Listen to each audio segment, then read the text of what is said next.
Welcome back to the Transform Your Mind to Transform Your Life radio, podcast, and television show.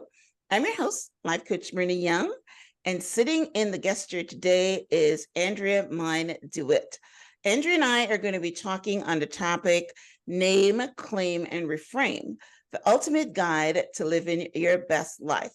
Welcome, Andrea. Thank you, Myrna, for having me. You're very welcome. All right, awesome. So let me give you a brief introduction. Andrea Mein DeWitt is an author, sought-after speaker, and dynamic leadership coach who teaches high-performing leaders to see and step into their power, potential, and truth. She is the CEO of Andrea DeWitt Advisors, where she coaches heart-centered working professionals who are feeling the call to chase a dream, create something new in their lives, or transform something that's no longer working. Her 2022 book, Name, Claim, and Reframe, Your Path to a Well-Lived Life, helps readers on a path to self-discovery, enabling them to access their personal power and potential in a way that aligns with their truth. True, name, claim, and reframe. Her new follow-up workbook, Name, Claim, and Reframe Workbook, Your Companion Guide to a Well-Lived Life, offers an in-depth introspective extension for readers to harvest their own insights using NCR. Andrea holds her master's in education in leadership from UC Berkeley and is a professional certified coach through the Coactive Training Institute and the International Coaching Federation. She lives in San Francisco Bay with her husband and lovable Labrador, Maggie May. I love when people give these little personal information about their lives so that we can get a complete, synopsis of who they are. I love it. All right. So one of my guests said this the other day, and I've bored it. I love it. So let's start off by setting the table. Can you share how we can start naming the source of our emotional triggers, fears, and limiting beliefs? Or why should we start naming them? Myrna, I think it's a good idea to go through what name, claim, and reframe is. And so if I may, I'll just give you an idea. It's a you see what I said? Set the table. Let's set the conversation. So name, claim, and reframe is about naming your emotional triggers. Why am I reacting to that challenge instead of responding to it? Claiming resonant actions that match up with your core beliefs. When you know what your core values, your core beliefs are, it's easier to understand why you feel emotionally triggered, so you can see clearly what you really need and want to feel more balanced. And then reframing your mindset so you can separate your ego and shift your perspective and maybe see the situation from a new perspective so you can harvest learning and move forward. And so that's name, claim, and reframe in a nutshell. All right. So why, thank you for that. So let's individually go through them then. So how does it help us to name it? What does it do when we name something? When you name that you are feeling emotionally triggered and you're reacting, and I'm talking about leadership.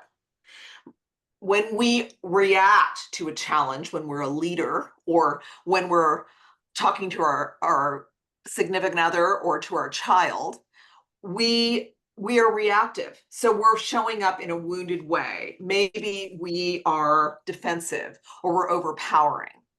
And so it's about noticing. I mean, conscious leaders know where they all are at any given moment. And so it's really about conscious leadership, about going, ooh, I'm feeling reactive. Let me stop for a minute and see why I'm feeling emotionally triggered. Okay, this is bothering me. And so I'm going to take a beat to think, okay, instead of reacting, I'd like to respond. Do you want to try something? Let's try it. Think about a time for you, Myrna, when you feel like, what kinds of situations cause you to feel emotionally triggered, say in the workplace? Well, it's very interesting because I have a personal story that I've mentioned a couple of times on the show where I recognized that I was becoming angry and I was being triggered, and I felt it in my body, because anger is like a pipe. at least for me, you felt it coming up, right? And I knew Yeah. that something was triggering me. So I knew it was anger. Is that what you're talking about? Am I naming Exactly. the So emotion as anger? Okay, all right, when you're feeling angry, right. I'm going to push back a little bit and say that when we're feeling angry, Mhm. usually we don't feel seen, or we feel hurt, or something's happening. I mean, anger is a cover-up emotion for something Right, underneath. So right. my question would be, if you think about that incident, what was under the anger? What was it? Were you not being respected? Were you not being seen? What was going on in that moment? Well, yeah, one of the other things about anger is you think that I'll add another definition. Those two are correct. But the other definition is if you think that someone has no right to do something that they're doing. And that was my anger issue, where I'm thinking that they don't have no right. So going a little deeper, I adopted some children that did not respect me as their mom. They wanted they wanted their biological parent, and whenever they would disrespect me or not love me or whatever, I would push that emotion down because I felt betrayed, I felt whatever, and I pushed it down, and then several different things would trigger it. So I mentioned this the other day when I was talking to someone about therapy, because I actually did go to a therapist because I knew that the anger was not me and I knew it was coming from somewhere. And, when we went through it and we figured out the source, and then she told me So, to Myrna, catch and what release. was the source? I mean, when you think about it, if you think about you've made a home, you've opened your home Right, to children, right, you've opened love, generosity, all of that. right, And if I may, I'm hearing there's disrespect. right, You're feeling disrespected. So right. right there, under And disrespect, ungrateful. Ungrateful was the big thing. ungrateful, yeah. So Yes. so Mhm.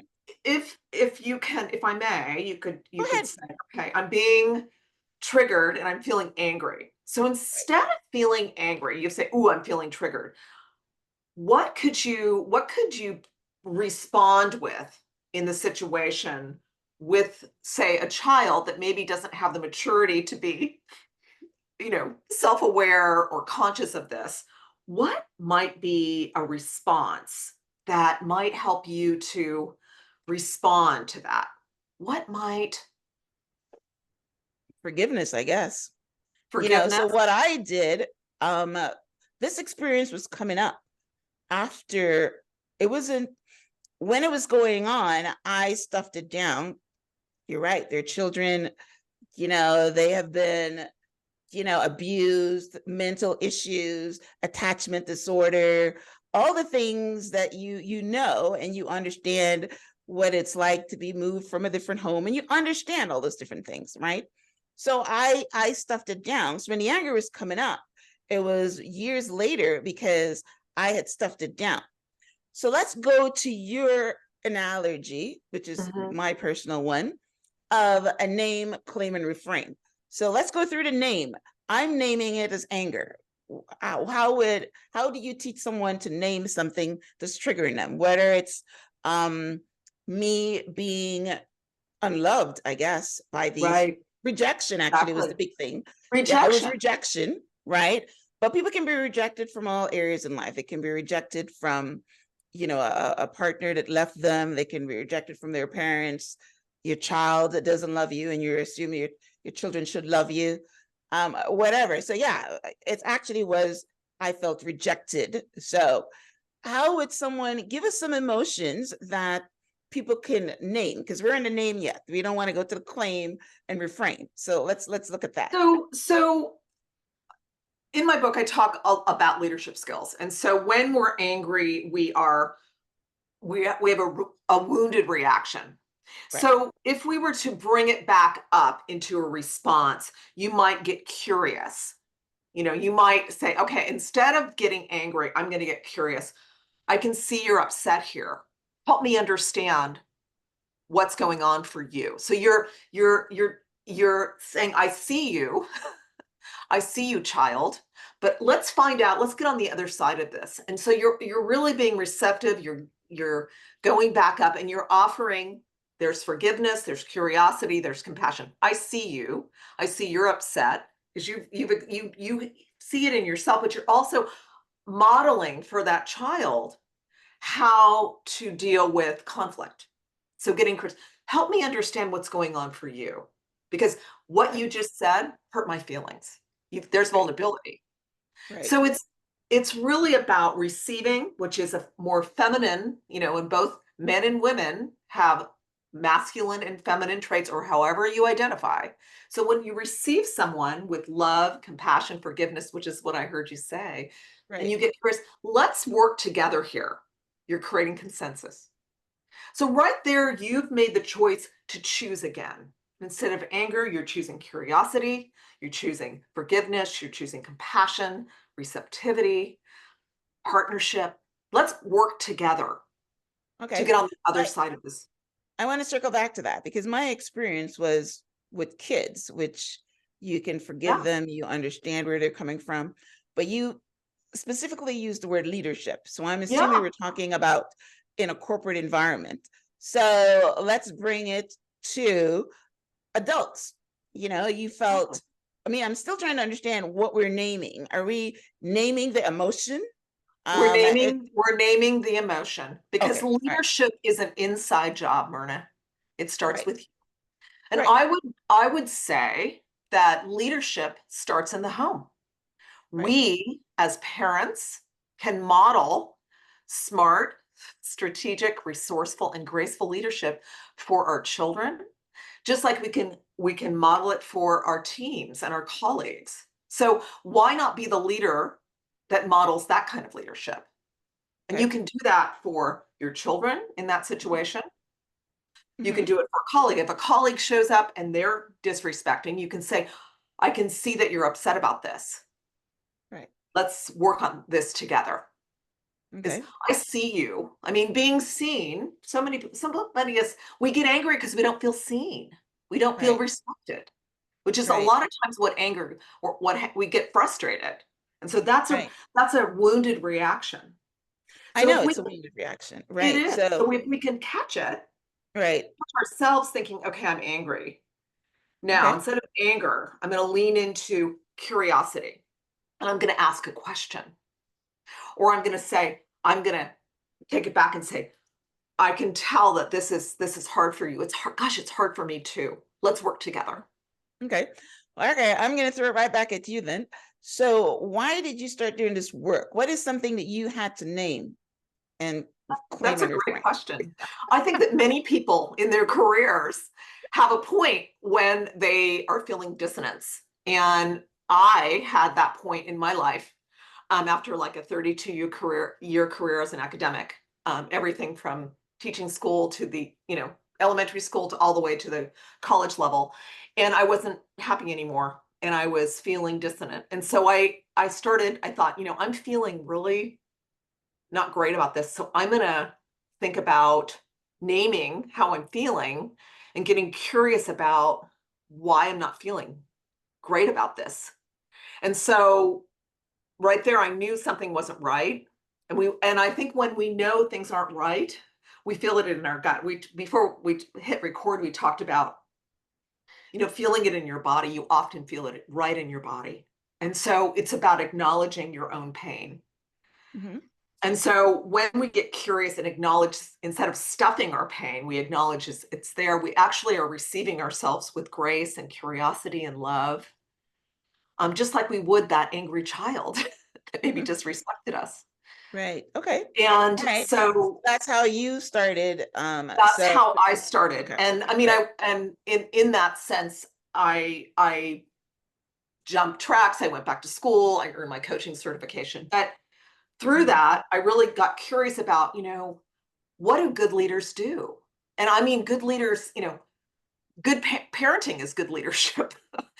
Being a friend is, you can model good leadership. Being in the workplace, you can model good leadership. And so I got really curious about, instead of being triggered as a leader, I want to be more responsive and strategic and resourceful as a leader. And how do I do that? And so that's where name, claim, and reframe came. And the claim step, I mean, we talked a little bit about this in the name step, but the claim step is really about choosing a core belief to latch onto, because what we all have to do things we don't want to do. So Myrna, if you were thinking about having that dissonant moment with your child, if you were to claim a core belief, you know, that you really wanted to honor in that moment, what would you claim? If you, a core value, what would you claim? Well, my core value is gratitude. I mean, if someone does something for you, you should be grateful. I mean, I grew up with my parents telling me that you need to be grateful, regardless of how you feel about them. You need to be grateful. And if someone has done something life-changing for you, then you should be grateful. So my thing was ungrateful. So, and So grateful is a big core belief for me, right? So that's where I was coming but from. I also I heard something else for you when you were talking about this. There was compassion too, in for the child. This child has been moved around. I'm having compassion for this child. That this child's been moved around. So right. There's you know, this Yes. child or children have been moved around. So there's compassion that maybe they don't have. Right. They haven't experienced. Right. Gratitude because they've had to be in survival mode. Right. And exactly. so I mean, did I hear compassion from you, or was that Oh just? no, I understood. But it's still a human response to expect gratitude. You know, we are wounded if our children or our parents don't love us, because it is a core belief that they should. Right. So that's, you asked me about core beliefs. But I understood what was happening. In fact, when you become a foster parent, they tell you all that. I adopted kids from the foster parent bucket, I should say, and you understood. But we all expect different things. If we treat someone nice, we expect them to love us. You know, it's a transactional thing. I do something for you, you do something for me, kind of thing. So yes, so I understood where it was coming from, but that doesn't mean I wasn't hurt. Oh, absolutely. Absolutely. Yes. So in this sense, when you are feeling, you know, rejection, I mean, you're feeling maybe taken advantage of, you're not feeling received. I mean, you're feeling that there isn't gratitude. Right. If you were going to choose again, Myrna, to maybe model for that child, maybe something they hadn't seen before, what could you do in that moment based on your core beliefs that would model for that child how to handle this conflict that you're having? What might you do? Well, I do it a lot now in various relationships, because the Bible teaches you to give without expecting anything back in return. So that's basically what I do. I give because it's the right thing to do. I love because it's the right thing to do. And you don't expect love back in return. It's just something that you give. You become love. You become love. Same thing I do in the show. I mean, I love what I do. I love giving out that love energy, and it's something that you become, right? So that is basically how, if I were to reframe it, that's how I would reframe it. How did you reframe yours? So I'm hearing that when you said when you are love, when you're being, or you're sort of embodying love, the word that came to me was, I thought, oh, she's in integrity. Because no matter what, when I am love, when I am giving out love, when I'm giving out generosity and opening my home and loving up something that is maybe a little prickly, you're still in integrity because you're modeling something that's important to you. Right. And it's like that, okay, if I'm in integrity, then I'm really, I'm I've claimed something that's important to me, and so I'm going to be in that, even no matter how hard it is. I'm still honoring my own core belief of love and gratitude. And compassion's my word, but I heard it and I saw it in the expression, the loving expression on your face for really opening your home to these children that really needed your Right, love. right, right. Because we're kind of in the name claim, but we can Okay. reframe too if you want to. We can reframe. Well, not yet. Let's keep, we got 45 minutes. Let's dissect this stuff. So, so that was my reframe. So how did you reframe yours when you found the dissonance and you found that? I mean, you didn't say much about it, but I'm assuming that you felt unfulfilled. You didn't use that word. I mean, but in the Absolutely. coaching I mean, world, we're all unfulfilled until we reach into our purpose. So is that where you're I talking think about? I think my situation was really thinking, okay, I'm wearing this identity I've had for 30 plus years. It doesn't fit anymore. I don't like it. And it's really scary to say this isn't working for me. I've got, I'm doing this, I'm doing this, I'm doing this, but none of it feels good. And I think when we name the fact that we're unhappy, then we claim an action that matches up with our core beliefs. And for me, that was, I want to get curious about the things I do love, which, you and I are both coaches. Yes. I love mentoring. I love coaching. So I'm going to get curious about who's doing what I'm doing. And so I started talking to people. And my action was to go back to school. I think in everything, the reframe, and when we experience dissonance, those are always little gifts to us, because in dissonance, when bad things happen or plot twists happen, there's always a lesson.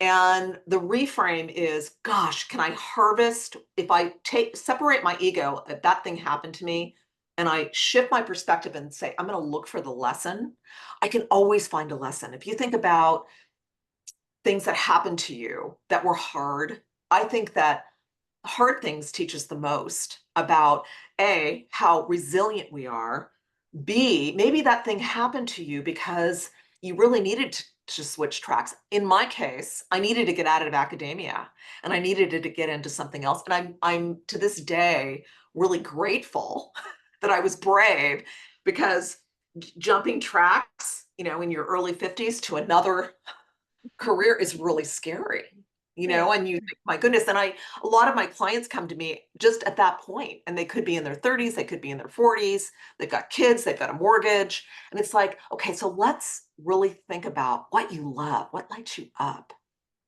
And really, if we look at when I think about name, claim, and reframe, you can use it at any point with anything, not just big situations like opening your home to foster children. You can use it if you have an altercation with a coworker, or somebody cuts you off in traffic. You can name, gosh, that made me angry. Yeah. I'm going to choose again to just let this person in because they're probably having a good day. And my reframe is, I am not taking on that person's energy because Right. I don't want to. I'm going to just say, you know what? It's okay. I'm just going to move on. I'm going to be nice. I'm going to model kindness. I mean, gosh, if we all could model more kindness and Right. forgiveness, the world would be a more harmonious place. And this work, name, claim, and reframe, has allowed me and my clients and those that have read my books an opportunity to choose again, a more strategic, resourceful, and I would say graceful way to see the things that happen in our lives that are tricky, that are hard. I mean, we all encounter adversity and conflict, and people are angry. And if we can be the person that elevates the energy of the room, wow, we can model really resourceful leadership.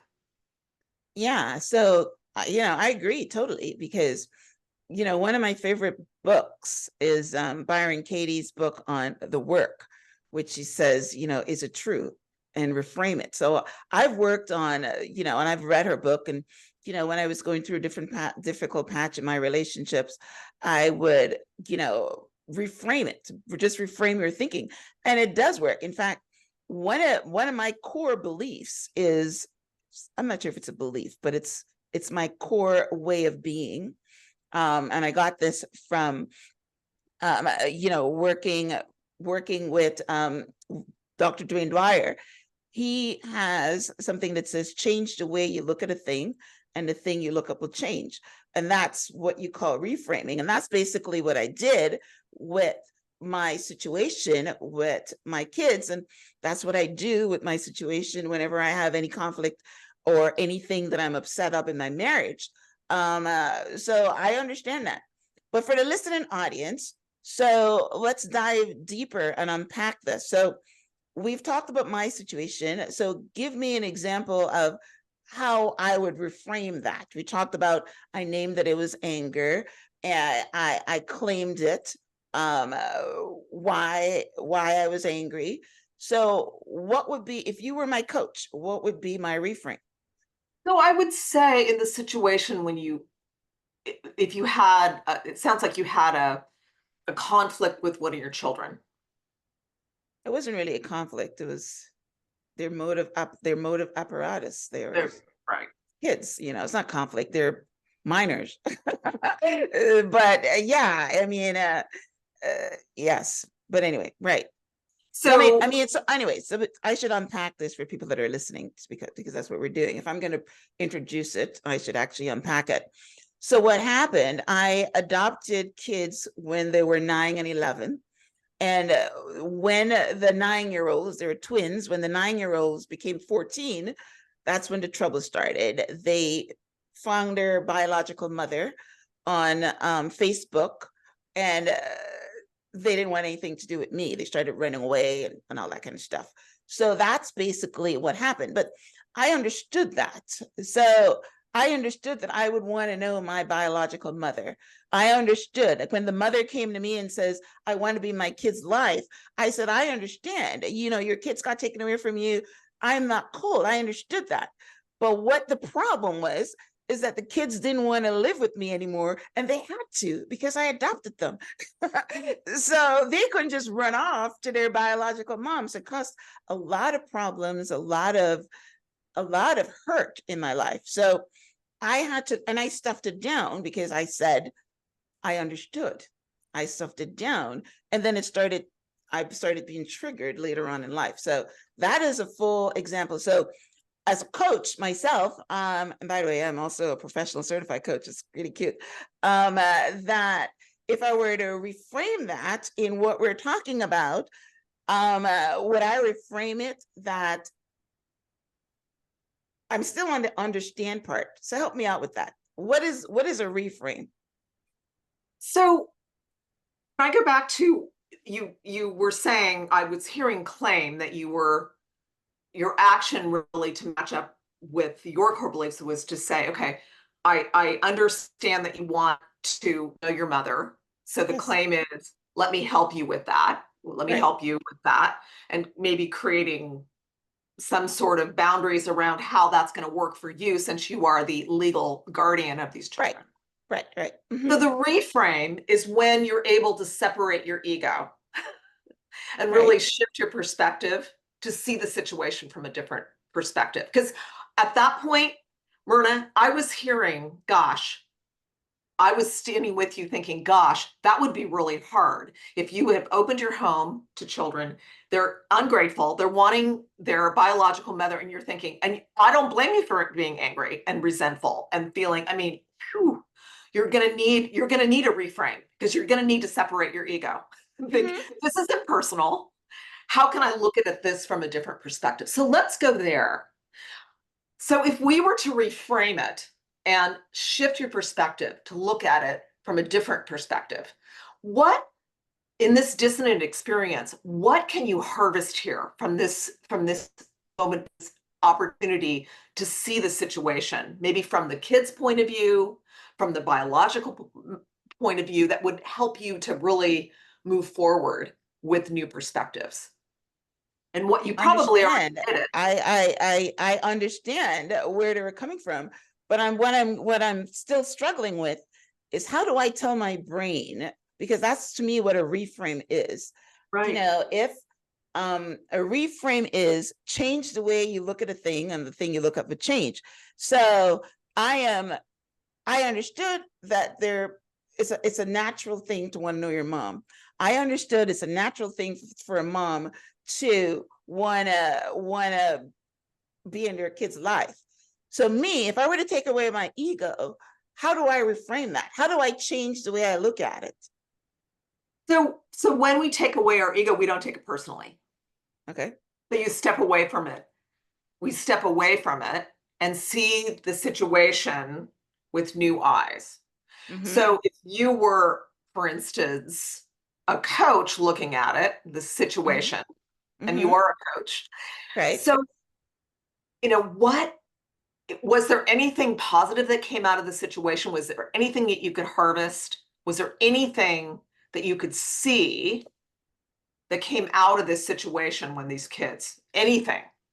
No. There wasn't at No. all. Nothing. It Nothing would came just out of it hurt. that was good.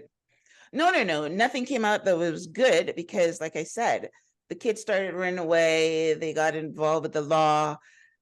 At 18 years old, they went to their mom. Their mom was not capable of looking after them until they were 18. So they just really ruined their lives. So nothing came out good for them. They left me with a lot of hurt, but I felt good that I did something good. It's all about doing good, helping your community, loving. People do that all the time in relationships. You love someone, they don't love you back. So I understood that. So I'm still trying to get to what was the reframe, though.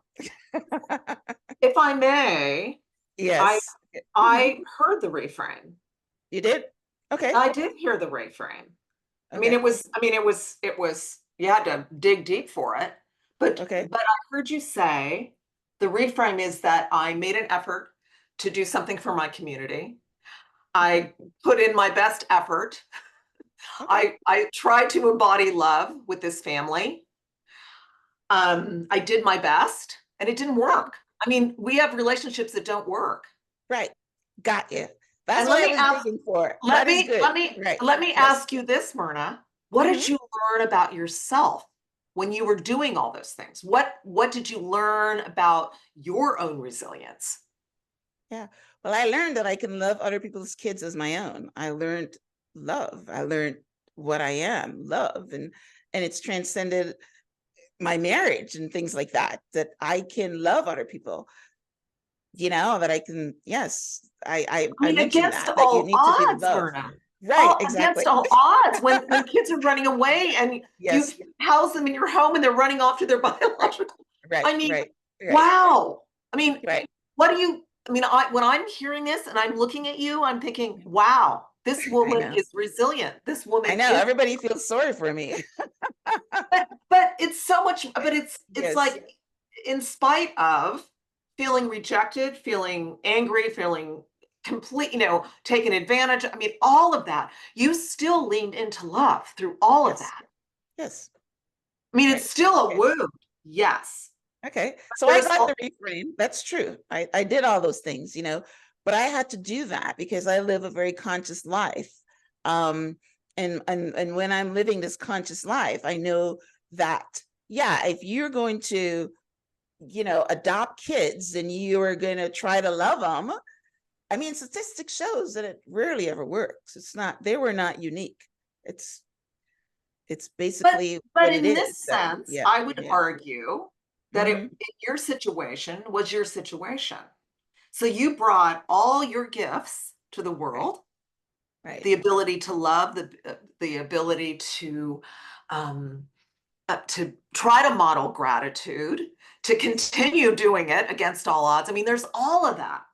I mean, even with all of that, I mean, it still wasn't successful, but there still is the fact that in the end, you modeled the best that you could for these kids. Yes. And you don't know what they took. You hope that they saw some of that. Right. And that's, you sharing your love and your light with the world. And so that's the reframe. Being able to say, I mean, it's a very optimistic, because sometimes, we can't control somebody else's behavior. Right. but we can control how we Ourselves. see. Right. Right. Right. Right. So I love that. All right. So yes, I was just wanting to dig deep and unpack it for myself and for anyone that's listening. So I got that. Yes, I got that. I got the reframe. Yes, you did the best that you can. It's, you give it your best shot. It didn't work out. That's a good Well, reframe. That's a good reframe. and I love Laura, I that. mean, I think Mhm. we all have relationships in our lives, whether it Yes, be we with do. a parent, um, a romantic partner, a Right. child, whatever it is that we struggle with. And in the end, it's about having no regrets. I did the best I could in that situation. Right.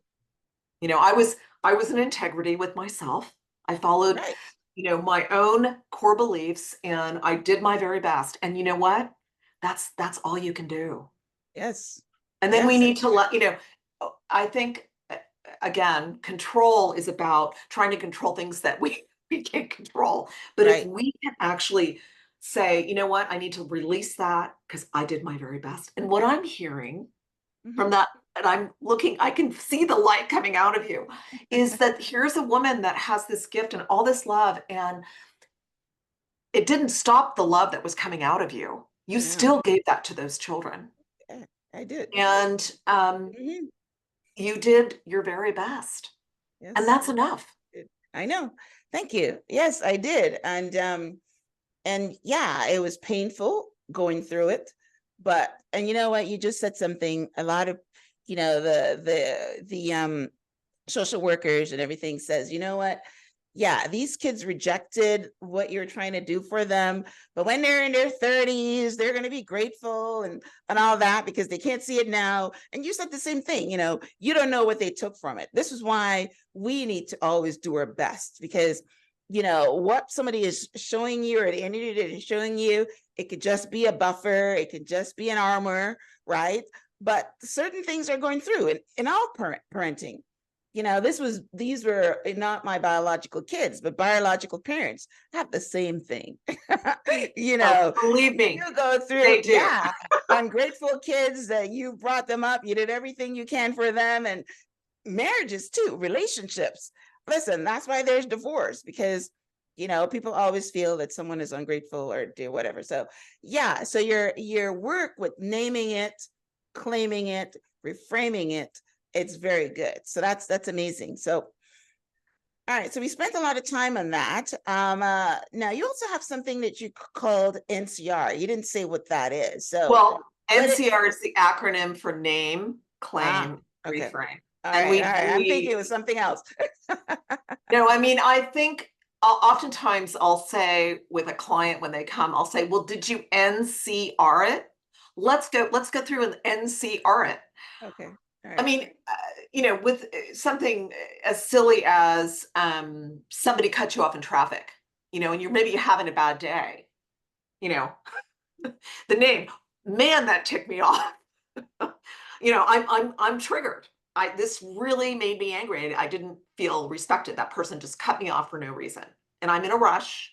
But I named the fact that that really irritated me. But I'm gonna step back and say, okay, I'm gonna be generous. I'm gonna let that person in, and I'm just gonna let it go. And then I'm gonna claim the fact that I am not gonna own up to that person's. I'm gonna create an energetic boundary. I am not gonna own that person's energy because that's not gonna help me at all. And taking a deep breath and then reframing it as, does it really matter? I'm going to be maybe 3 minutes late. Does it really matter? It doesn't. And I'm better if it's better than getting in an accident. I could have gotten in an accident. I'm just going to let that person go. And I'm going to be grounded and centered when I arrive wherever I'm going to go. Yes. And That's good. because I right there have elevated the Yes. energy of my lane of traffic. I mean, it's Listen, really, and it's it's like, and like I I don't care said, what anybody else thinks, but yes, I feel grounded in my integrity. yes. I mean, it's It's very really important about, to work. I Yes. often, I think, and everybody can relate to this one. I mean, I think about when I have to go to my mother-in-law's for a holiday, I mean, I feel like I don't feel seen or heard or at all. And I think, okay, I don't feel good, but I'm going to claim, a core belief. before I go, okay, generosity, patience, kindness. Those are I'm in integrity, and I go, and I still, it's hard when I'm there, but I'm going to honor those core beliefs. Yeah. And I'm also thinking I'm being kind to an elderly person because maybe they don't have the ability. And then I get to the reframe and saying, gosh, it felt good it made her day for us to come. I'm so glad we went, made her day. I'm being kind. And then I get to be the bigger person. I mean, Right. wouldn't you rather be the bigger person, the one that elevates the energy of the room? I mean, kindness, be kind, be kind, be kind. Right. Gosh, and your blood pressure goes down. It's really, and I say this, Myrna, because I didn't always live my life this way. I'm a recovering warrior. I mean, Right. I always gonna slay the dragon, but Mhm. now in this moment when I name, claim, and reframe, it's about working with the dragon. Right. Right. Right. Maybe the dragon and I could work together Yeah. Well, to when you're in really the find the personal way development space, you're fixing yourself as you fix your clients. It's all knowing yourself. Another tagline that I have: you got to know yourself to grow yourself. Right, and that's a coaching tagline, or coaching motto, I should say. But yeah, you've got to know yourself. You got to have. You start off with clarity. You got to understand, which is same thing. All right, so that's good. So I'm glad we unpacked it for our listeners, and I'm glad I had a story to help us unpack it. So that was great. Now, you also talk about the voice of the inner critic. How does the inner critic lend itself to the name, claim, and reframe scenario? Well, I think that everybody has an inner critic that argues for our safety. It's trying to keep us safe from failure, embarrassment, stepping out of our comfort zone. And it's really one of the first tools I work with clients. I'm sure you do too, Myrna. And it's really about noticing that inner critic. I just wrote an article about Ophelia the oppressor, who's my perfectionistic inner critic, who argues that I be perfect. When we're perfect, there's no way to be perfect. And Right. when we try to be perfect, it keeps us from, allowing ourselves to try things and make mistakes, because when we make mistakes is how we learn. It keeps us from thinking out of the box and being expansive. And I think the inner critic, when we notice that it's there, will say, oh, what are you afraid of? I see you there on my shoulder. What are you afraid of? What are you trying to keep me safe from? Oh, well, actually, don't worry about that. I've got us covered. But thanks so much for trying to keep us safe. But I got us covered. So thank you. And then go on and give it a try. I think, I always give our inner critics funny names. We all have different critics, some that are saying mean things, some that are people pleasers, some that try to be perfect. Whatever it is. And I have a whole section in my workbook that helps people to notice the voice of their inner critic. And if we can get ahead of that, it's the first step in really taking your power back strategically, resourcefully, and gracefully. Yeah, you're right. We all have that. What is the number one thing that people come into coaching for? I'm not good enough, right? Isn't that your number I'm one? not, and which is the voice. Do you have a Yes. name for your inner critic? What did you have a name for your inner critic? I actually don't have an inner critic. I'm one of the Oh, you few. don't? You don't? Oh, you're the first person I've ever met that didn't have an inner critic. Yeah, I was I don't know. I never criticize myself, I don't have an inner critic, so Wow, I am isn't that yeah, so that is amazing. I'm trying to think, maybe I'm not being truthful, but as I never have an inner critic. Now, I might criticize others because I live at a very high level of work. Like, I'm self-motivated, and there's certain things that I do, and I learn, and and I do all the things that I'm supposed to do. So when I'm around someone that doesn't do anything, I might criticize them, but I don't have an inner critic, because everything that I think that I should do, I do. Does that make sense? Yeah, it does. It sounds like you are a high achieving woman that asks a lot of yourself. But I would also argue, Maria, Mhm. that because I have that inner critic too. She's a driver. And sometimes she says things to me like, you're not doing enough. Or you need to be in there working right now. And I'll say, well, it's 7:30. I don't want to be working. You need to be in there. And so Right, I would argue, and you may not agree, that right. that's an inner critic too. It's like the slave driver, boom, boom, boom. You got to get in there. I don't have that either, because what I do is I know that I have to have a balanced life. So give you an example, I get up in the morning, I meditate, I read my Bible, I go for my walk, I come and I work for certain hours of the day, and then I stop and I relax and I'm entertained, and then I go to bed at a certain time. So, I mean, the odd time that's, for instance, I'll give you an example. I was, it was, it, I mean, I was at the airport about a year ago. Whenever I'm at the airport, I always go to the new books. And I was at the airport and I saw this guy that wrote this book, and it was really a great book. It was something about the 12 universal laws and all that. And I reached out to him on Instagram and asked him to come on the show. And a year later, I mean, I reached out to him last April. A year later, he reaches out to me and he says, "Oh, I'm sorry for my late response. I would love to be on your show." And he said, "Great, great, great." And then he says, "Can you do Saturdays?" And I draw my foot. This is somebody I want to talk to, but I'm not going to work Saturdays. Saturdays is not my time to work. And I told him no. And he says, "All right, we can do late Friday." But my point is, I have, and I've always done that. I mean, before I became a coach, I was a limousine operator, and self-employed, and people will call you. You'll be going out for dinner at 8 o'clock, and someone will call you at 7 o'clock, and it's a big job. And most people would say, "I'm not going to go to dinner. I'm going to take that job." I would say, "No, this is important." So I've always had that thing. You know You what I mean? have So, really, really incredible awareness around your yes. energetic boundaries, Myrna. I mean, Yes. that's so Thank you unusual. for labeling it. Most I love that. most That's what it people is. don't. Yes. That's exactly what it is. And I Yes. mean, you Thank know, you. we work with our clients to help them with that. And Yes. it's just noticing. No. Right. And to me, an energetic boundary is just a core value violation. When that Right. guy said, I want to do the podcast on Saturday, you're like, yeah, no. That's that's my and I think, wow. I mean, that conscious awareness. And again, that's a name.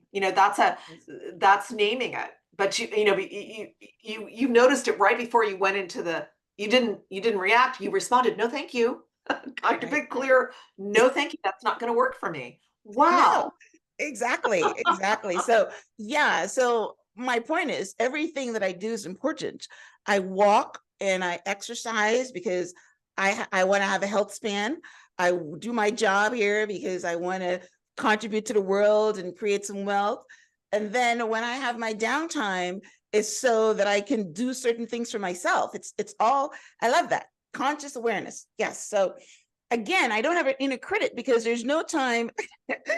I mean, the other day I was feeling bored at 4 o'clock in the afternoon, and I was talking to my daughter, and it was, a Saturday or something, because I work every day. I mean, I don't interview, but I still work. And she says, "You should take a break." And I said, "No, I work until 6 o'clock. And I'm going to stay here and work until 6 o'clock." So I don't have this inner critic where, there's one time I remember when I was a salesperson working on the road for Office Depot. You are in charge of your own time, right? You can go to see a client or you can do anything. And I remember my boss saying to me at the time that she can never be in charge of her time because she would spend all day in Target. I never have that problem.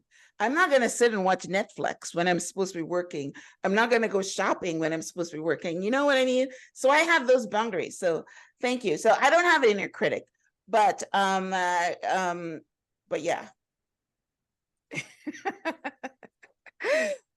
Well, I'm hearing that you are driven, and I'm hearing you're very structured, and that's Right, how that really helps you right, to be in integrity with right. what's important to you. I mean, Yes, yes, working until 6, that's important, and you're yes, honoring that within yes. yourself. Right. So I like that And word, so, integrity in every single thing. I like that. yeah, And if you were to go to my core belief, and this is really not about me, but for some reason I seem to like want to share. But if you were to go to one of my main core beliefs, my main core belief is do what you say you're going to do. And I think that was pounded in me when I was a salesperson. Don't promise what you can't deliver, kind of thing. So that's part of my integrative, core beliefs. And I hold myself to it too. Nobody needs to hold me to it. I hold myself to it. All right, enough about me. Let's talk about your book. You have a couple of books. You've got your last book is your companion guide, name, claim, and reframe workbook, your companion guide to a well-lived life. What's the difference between your first book and the second book? it's a great question. My first book, right out of the gate, made the Today Show's list for the #1 motivational read for 2023. So we knew we had something going with the name, claim, and reframe system. And so my publisher said, hey, you know what? People are really interested in this. Let's do a workbook. And so the workbook is really giving readers the opportunity to use name, claim, and reframe in their own lives. There are prompts and inquiries that allow people to say, oh, I've had that situation in the name step or the claim step. It helps people to look at what their triggers, their emotional triggers are, core values are, and then helps them to reframe really tricky situations like healing from conflict, finding, the silver lining and even the most challenging plot twist. And so it's really a chance to put the power into the reader. And it's been really fun, Myrna, to see how people have been able to integrate name, claim, and reframe to their lives. I also do workshops and salons that help people to really talk to me and play with this in a way that works in their lives.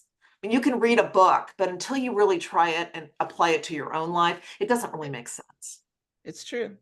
Right. I was reading something the other day. I mean, actually, I wasn't reading. I was interviewing one of the guests, and he talked about when he reads a book, he doesn't just read it. He studies it, and he can stay with it for months until what is on the page he understands and applies. So it's the same thing, with your workbook. Yeah, somebody can read name, claim, and reframe, but unless they sit down and write out their scenarios, like we did with mine, I've come away from understanding, a little bit more about what I was going through. Like when I went to the therapist, all she told me was catch and release. Understand when you're being triggered, catch it, and breathe it out. Well, we never kind of labeled it and all that kind of stuff. So, I mean, so I came away from this conversation a little bit more informed. So, once you can put your specific information and work on it, then yeah, it's going to much more profound for you. Well, and I think in our conversation, Myrna, we were stuck. We were trying to find the reframe because it was hard to find I a couldn't even reframe. figure it out, which is why It I was asked hard, you. and I pushed you, and we found it. We found it in really bringing it back to you and your light, and and your intention of trying to do good for the world and for your community and for 3 children that deserved a happy home. And you still put it out there. You still did it. And the part with reframe sometimes is we don't know what the impact is. We don't know.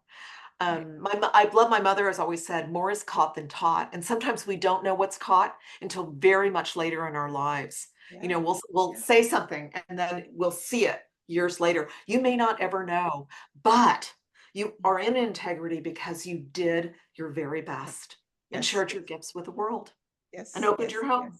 So there's the reframe. We found it. I did. So I love it. So like I said, I gained something from this conversation too.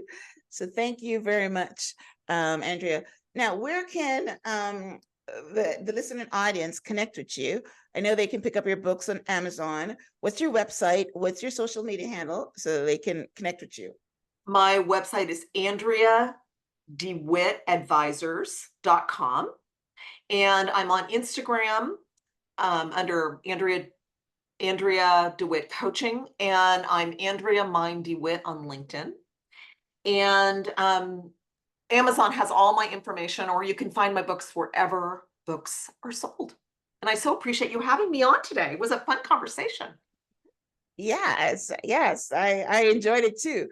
We came off, when we do this, we want to help others, and I'm grateful that you asked me the question immediately. What was something that I've been triggered? So which opened up a whole conversation that we didn't expect to. It wasn't planned, it wasn't scripted. It just opened up something else, and it helped whoever is listening to understand better our conversation. So thank you very much. This was like a live coaching session, right? Yeah. Coaching the coach. Right. Yes, exactly. It's a live coaching section. And the crazy thing about it is coaches do need coaches too, right? I don't have one, but I remember when I was actively coaching, they always say that you also need a coach too, because there's certain things that you have a blind side about and you're not clear about and you need help, right? So this was my little coaching session here. So thank you, Andrea. We had a great conversation. I know that we helped a lot of people to understand what name, claim, and reframe really is. It's not a label. We allowed them to see it in action or see it in the work. So thank you for allowing me to contribute to that. Thank you for being on the show and trying to help my listeners understand this important concept. I will have a transcript of my conversation with Andrea on the show page, which is myhelps.us. I would also have links to her book and also to her website and her social media handles, so you guys can follow her and get some more information on that. So thank you very much, Andrea. As we wrap up, any last words? I would say that this work helps people to really choose again to live more harmonious lives. And we all can choose again to really be the people that create more harmony and grace in the world. Yes, I like that. Yeah, because once you reframe something that hurt you, then you are going to be harmonious. You're going to have harmonious energy, which is one of my big things, of harmonious energy. And I like what you said. You didn't want to take on, like if someone cuts you off, you say, I'm not going to bring that energy in, because energy is big. I'm big on energy. So yeah, you live more harmonious lives when you don't have things bothering you. You're not being triggered every second. You're not living in anger, right? So yes, it is more harmonious. So that's beautiful. All right, guys. Well, listen, thank you for tuning in to this week's episode of Transform Your Mind so you can transform your life. Today, we were talking definitely about how you can transform your mind with your thoughts, naming, claiming, and reframing with Andrea Mein DeWitt. And definitely go pick up a copy of her book, follow her on social media, because yes, we need to do the work. Nothing comes without us doing the work. So if you want to do the work to live a more harmonious life, to help with your relationships with your spouses, your children, work, we're talking about leadership in the workplace, or leadership of your personal self, then this is one of the things that you can start with. Andrea, thank you for tuning in. If you guys are watching this on YouTube, we'd love for you to hit that subscribe button and leave a comment. Maybe give us your something that you had to name and reclaim and reframe. And if you're watching on iTunes, hit that subscribe button as well, so that you can be the first to get our new episodes every week. Thanks again. Until next time, namaste.